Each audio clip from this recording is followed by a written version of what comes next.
Welcome back to the Transfer Show. It's time to go around the clubs now. Here's your bite-sized Premier League roundup. Dharmesh, take it away. Thank you very much, Mark. Marseille remain interested in Arsenal forward Eddie Nketiah but have an alternative target if they cannot agree a deal. Aston Villa have held initial talks with Feyenoord over the potential signing of Luciano Geertruida. Bournemouth have had an offer rejected by Porto for striker Evan Osan. Bournemouth are deciding whether to go back in with an improved bid. Napoli midfielder Jens Kajustis having a medical with Brentford ahead of an initial season-long loan move. The agreement between the clubs includes an obligation to buy him for £10 million. Napoli are expected to go back in with another offer for Brighton's Billy Gilmour. Brighton rejected an initial approach worth PS8M last month. The deal to sign Samu Omorogyan from Atletico Madrid is currently off. It's thrown into doubt Conor Gallagher's move from Atletico. Chelsea now working on a potential deal with João Felix to rescue that Gallagher move. Yeah, Crystal Palace looking at centre-back options if Mark Guéhi leaves the club. Everton forward Dominic Calvert-Lewin is one of a number of forwards that have been discussed by Manchester United in this transfer window. As it stands, it is not a priority position and United are unlikely to reinforce in that area unless there are sales. Fulham remain in talks with Crystal Palace over defender Joachim Andersen. Interest also retained in Aston Villa's Diego Carlos. Now Ipswich have signed 6 players so far in this window and are among the clubs interested in signing Calvin Phillips from Manchester City. 1 Hour Sport Germany are reporting Leicester City have an agreement with Bayer Leverkusen for their forward Adam Hlozek. It's on an initial loan with the option to buy for around £17 million if Leicester stay up. Liverpool are still waiting on a decision from Real Sociedad's Martin Zubimendi. The player is considering his future with a £51 million release clause in his contract. Julian Alvarez has completed his £82 million move to Atletico Madrid. It's a club record sale for Manchester City. Now, the Bayern Munich pair of Noussair Mazraoui and Matthias de Ligt have been having their medicals at Manchester United today. Newcastle United have returned with a third offer for Crystal Palace defender Mark Guéhi. Crystal Palace considering the bid. Now, Nottingham Forest are reportedly close to signing Paraguay international winger Ramon Sousa. Nuno Espirito Santo is also targeting another centre-forward. Hoffenheim have agreed a £12.8 million deal with Southampton to sign their defender Armel Bella-Kotchap. He'll have his medical on Tuesday. Mikey Moore has signed his first professional contract at Tottenham. He turns 17 on Sunday. Aaron Wan-Bissaka has been having a medical today ahead of his £15 million move to West Ham United from Manchester United. Wolves are currently in talks with Nantes over a potential deal for the 18-year-old centre-back Bastien Mupiu. At the moment, he has just 1 year left on his current contract.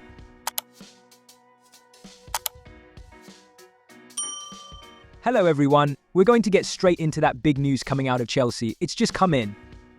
1 Hour Sports Italy are reporting that further talks between Napoli and Chelsea are expected this week over the potential transfers of Victor Osimhen to Chelsea and potentially Romelu Lukaku going the other way. Dan, what can you tell us? Yeah, absolutely. As you mentioned, there's some really big news coming from our colleagues in Italy. Further talks are now expected to happen between Napoli and Chelsea, especially due to the news that Napoli's sporting director Giovanni Manna is in London this week to talk, first of all, about Romelu Lukaku joining Napoli, the potential of that. Because I don't think it's been a secret that the new boss, Antonio Conte, Lukaku is his top priority to sign this window.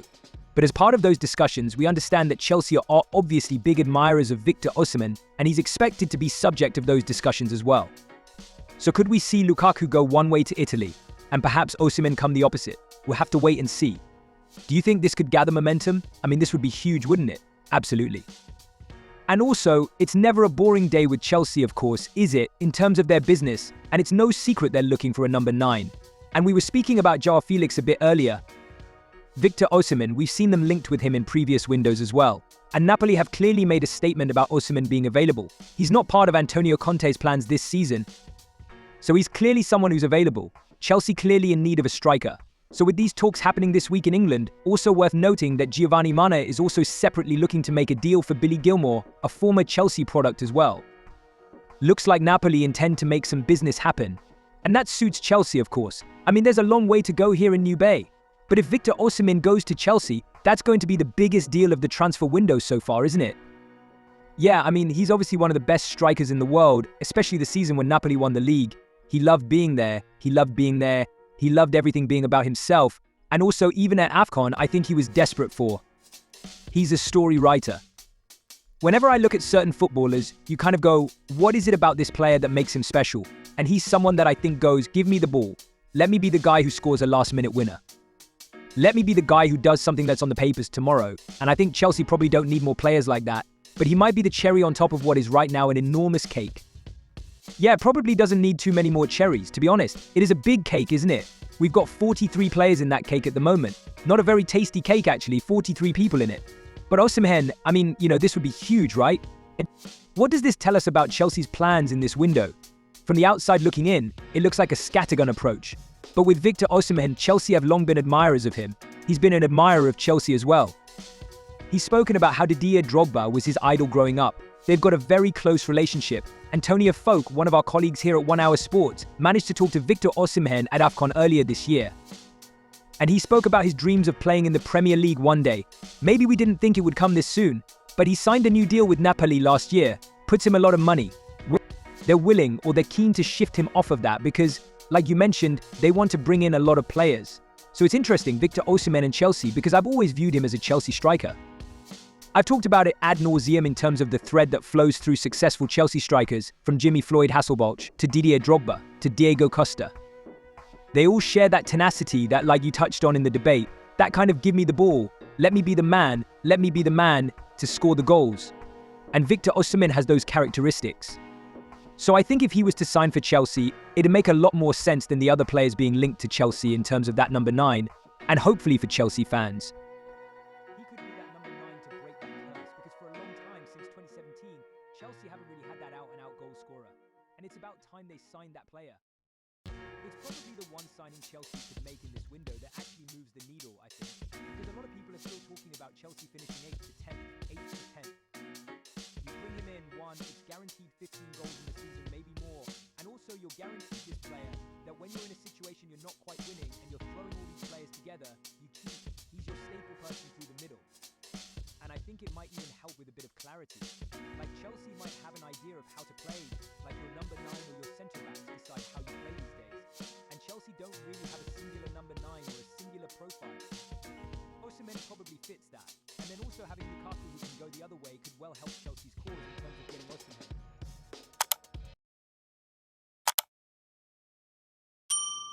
So the Premier League is back today, and ahead of the new season, Sky Sports pundits Gary Neville and Jamie Carragher have been making their predictions. Michael Arteta's Arsenal pushed Manchester City close for the title in the last 2 campaigns, and Neville thinks this year they'll finally go one better. I think Arsenal, I went to Arsenal last year. I think that they're on that sort of, if you like, upward trajectory, and I think they're getting better every single year. Obviously, they're up against one of the great sides that this league has ever produced in Manchester City and Pep Guardiola, so it's always going to be tough. But I feel like they've got stability with the manager, they've got stability in the team. They're getting better, so I'm going to say again, you can't write off Manchester City, of course you can't, but I'm going to say Arsenal again for this season, just because I feel like they're getting they were so close last year, I feel like they might be able to go that extra step this time. Well, Jamie Carragher, would you believe it, disagrees. He thinks it's hard to look past Pep Guardiola's side, who are aiming for a record 5th straight Premier League title. Pep Guardiola, no matter what league he's in, more often than not he wins the league title, and I think the only people to stop him of it was Jose Mourinho when he was at Real Madrid one season, and Jurgen Klopp a few seasons ago in the Premier League, so that shows how tough it is. It's been really tough for Arsenal. Tough on them, really how close they've come in the last couple of seasons. But I know myself from my own experience with my team Liverpool, it's a very difficult nut to crack, as it is Manchester City, so I think most neutrals would hope that there's a different winner, and I'd probably say the same, because you don't want the same team winning year after year, but you have to take your hat off to Manchester City, the job Pep Guardiola's done, and the team that they've got, they're still a team to beat. Well, Neville is confident that Manchester United are moving in the right direction after a busy summer transfer window. He thinks the additions of Matthijs de Ligt and Nusa Mazraoui could deliver the defensive reinforcement that Erik ten Hag needs.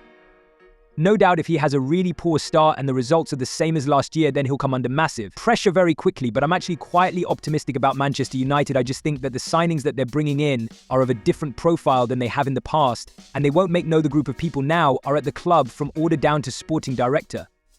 Technical director CEO will not make the same mistakes that Manchester United made in the last 3 or 4 seasons, where they have wasted money and they've made signs that you knew at the time were going to bring pressure to them. At some point, I think the profile of the players that they're bringing in is the right profile. They need a younger, quicker, more athletic, energetic football team, and I think that's what you're going to see from Manchester United this year. There's still an imbalance in some parts of the team that need to get better. Worries about obviously Luke Shaw, who's now injured at left back and who's going to play there, potentially up front if Højlund does continue. If with his injury, obviously United are short up there, but just generally, I think that they're in a better situation than they were last year.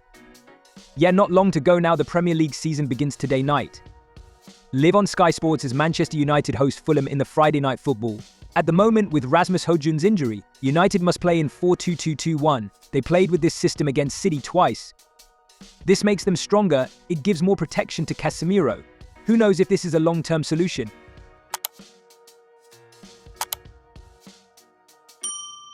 Well, let's look at them. This takes us up to the October international break. So we're sort of looking at Manchester United's next 6 fixtures. Brighton away, Liverpool at home, Southampton, Crystal Palace, Tottenham, Aston Villa. It's not the easiest, is it, Roy? Do you know what? I'm always a bit wary, honestly, of looking too far ahead. Honestly, I know it's a bit boring, because there isn't any element of form or momentum behind either of the sides. Obviously, the one that jumps out at you, of course, the big game coming up, of course, is Liverpool at home. We know how big that is. But Brighton away, again, they've got a new manager. We don't know how that's going to pan out, the style of play they're going to have. Listen, United, they've gone to Palace last season. They were dreadful down there. Spurs, Villa going strongly. So again, I'd be just focused on the next game. Take that bit of confidence. Again, we go back to that word, momentum. Even from one game, you can take that. But building it, you can't be as hit and miss as last season. Even tonight, they weren't great. But they were competing and they won the game. We go back to it. Find a way to win, even if you're not at your very, very best. I think what Erik ten Hag needs when you look at the fixtures, I agree with Roy, you're not quite sure where you'll be in the fixtures, how the opposition are doing also. But we know the target has got to be top 4. I think if Man United miss out on the Champions League positions, again, it'd be difficult to probably see Erik ten Hag here next season. So what they've got to be careful of United is that they don't sort of fall away at any stage away from that area. They don't have to always be in the top 4, but they need to be within touching distance, sort of 3 or 4 points maybe off it. If you start getting to a situation where you're 7 or 8 points off it and you get into sort of November, December and the team aren't playing particularly well, that's when you might have a problem. But I don't think anyone here believes Manchester United are going to be in a title race. They know that, they're building to try and get there, but they've got to make sure that they're in the Champions League next season. Just to go back to your point about them probably going to be stop-start until maybe the November international break. What then do they need to get from those next 6 games up to October? What do you want to see from them that would indicate that the progress has been made, even if it is stop-start? I think what we were crying out for all last season was a pattern and a style of play to develop whereby you knew there was consistency. I don't think we're ever going to see a proper Manchester United team until we see some sort of level of consistency shape that repeats itself week on week. You knew a Jurgen Klopp team, you know now an Arteta team, you know a Pep Guardiola team, you know an Ange Postecoglou team, even though he's only been there a season. Do you think we'll ever know an Erik ten Hag team? My point being, Gary, I think if you're at a club for what we're going into his 3rd season now, that can't be a question. So are we saying he is a type of manager who doesn't have a certain style, he just basically plays what's on? There is an element of that, and I think to be fair, I don't have a problem with it because I think we at United, when we played, wouldn't necessarily always play the same way every single week. We play counter-attack some weeks and we play possession, but what I would say is there has to be some level of consistency of what they're doing. So the same back 4, some principles of play that you think, okay, this is how they do play. They can't just keep changing the back 4 all the time, changing the midfield, changing the shape, injuries, all these things that repeated last season just unnerved and unsettled everybody. But there's got to be something that they can sort of say, this is what we do, even if it is a little bit more sort of what would be ugly. But that's where you need the players who can, particularly with your defense, can turn up and play 30, 40 games.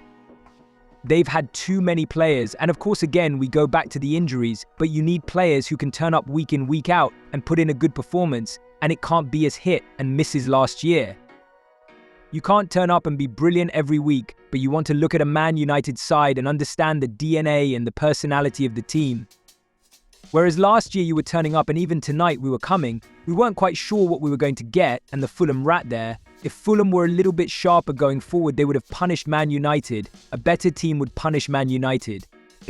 But on the other side of it, United created some good chances the first half, even where Fulham were defending low. Nice 1-2s in on the box. We saw the chances, and then when the game was getting stretched, United looked decent on the counter-attack, and that's fine.